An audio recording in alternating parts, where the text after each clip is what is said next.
అందరికీ నమస్కారం. మన ఫ్యామిలీ ఫ్యూచర్ సేఫ్గా ఉండాలన్నది మనందరి కోరిక కదా.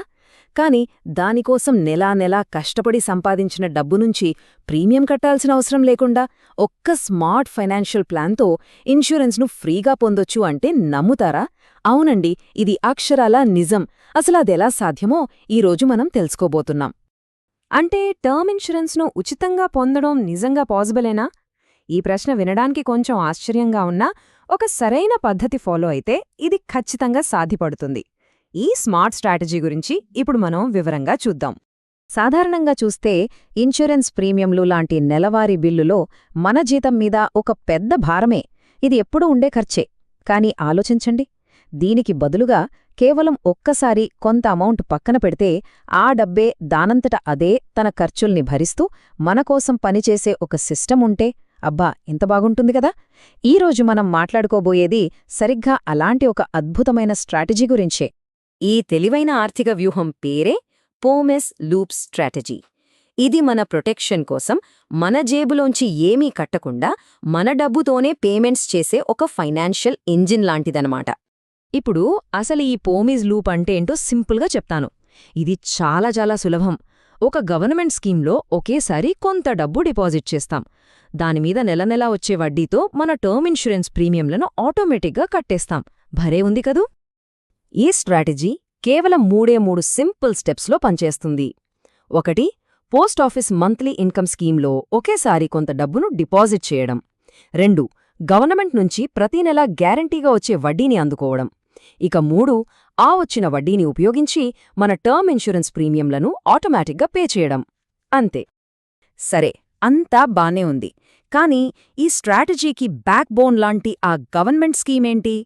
దాని గురించి ఇప్పుడు వివరంగా తెలుసుకుందాం.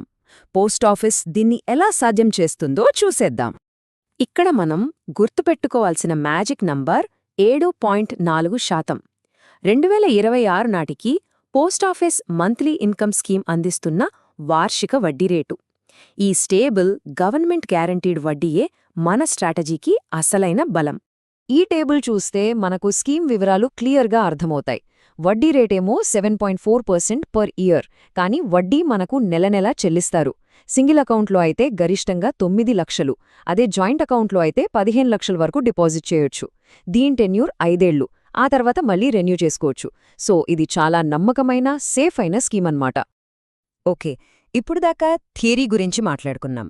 ఇప్పుడు ప్రాక్టికల్గా ఈ స్ట్రాటజీ ఎలా పనిచేస్తుందో కొన్ని నంబర్స్ వేసి ఒక ఎగ్జాంపుల్ ద్వారా చూద్దాం. ఫర్ ఎగ్జాంపుల్, ఒక 30 ఏళ్ల వ్యక్తి ఒకేసారి 2 లక్షల రూపాయలు డిపాజిట్ చేశారని అనుకుందాం. 7.4% వడ్డీ రేటు ప్రకారం ఈ 2 లక్షల డిపాజిట్ మీద ప్రతి నెల సుమారుగా 1,233 రూపాయల వడ్డీ వస్తుంది. ఈ డబ్బు నేరుగా పోస్టాఫీస్ సేవింగ్స్ అకౌంట్కి వచ్చేస్తుంది. ఇప్పుడు అదే 30 ఏళ్ల వ్యక్తికి 1 కోటి రూపాయల టర్మ్ ఇన్సూరెన్స్ పాలసీ కోసం నెలవారీ ప్రీమియం సుమారుగా 900 రూపాయలు ఉంటుందనుకుందాం. చూడండి, నెలనెలా మనకొచ్చిన వడ్డీ 1,233 రూపాయలు. దాన్లోంచి ఇన్సూరెన్స్ ప్రీమియం 900 రూపాయలు కట్టేసినా కూడా ఇంకా మన చేతిలో ప్రతీ నెల 333 రూపాయలు మిగులుతున్నాయి. అంటే ఇన్సూరెన్స్ ఫ్రీగా రావడమే కాదు, పైగా మనకి ప్రతీ నెల కొంచెం పాకెట్ మనీ కూడా వస్తుందన్నమాట. ఈ స్ట్రాటజీ ఎంత బాగా పనిచేస్తుందో చూసాం కదా. మరి ఈ సిస్టమ్ని ఎలా సెటప్ చెయ్యాలి, మన ప్లాన్ని ఆటోపైలట్ మోడ్లో ఎలా పెట్టాలో ఇప్పుడు చూద్దాం. దీన్ని సెటప్ చేయటం చాలా సింపుల్. ఫస్ట్, దగ్గర్లోని ఏదైనా పోస్టాఫీస్లో ఒక పోమిస్ అకౌంట్ ఓపెన్ చేయాలి. సెకండ్, ఆ పోమిస్ అకౌంట్ను పోస్టాఫీస్ సేవింగ్స్ అకౌంట్కి లింక్ చేయాలి.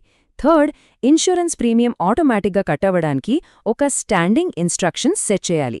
అంతే, ఇక మీ పని అయిపోయినట్టే. రైట్. మరి ఈ ఆటోపైలట్ సిస్టమ్ వల్ల మనకు లాంగ్ టర్మ్లో కలిగే బెనిఫిట్స్ ఏంటి, అదిచ్చే ఫైనాన్షియల్ పీస్ ఆఫ్ మైండ్ ఏంటో ఒకసారి చూద్దాం. ఓవరాల్గా చూస్తే ఈ స్ట్రాటజీలో ఉన్న మెయిన్ బెనిఫిట్స్ ఇవి. మనం డిపాజిట్ చేసిన అసలు డబ్బు సేఫ్గా అలాగే ఉంటుంది. దానిపై స్టేబుల్గా నమ్మకమైన వడ్డీ వస్తుంది. ఒక టర్మ్ ప్లాన్తో ఫ్యామిలీ ఫ్యూచర్ సెక్యూర్ అవుతుంది. అన్నింటికన్నా ముఖ్యం, ఈ సిస్టమ్ మొత్తం ఆటోమేటిక్గా రన్ అవుతుంది, మన ప్రమేయం లేకుండా. చూశారుగా, ఇది ఎంత తెలివైన ఫైనాన్షియల్ ప్లానో. ఇది మనకు ఒక ముఖ్యమైన ప్రశ్నను గుర్తుచేస్తుంది.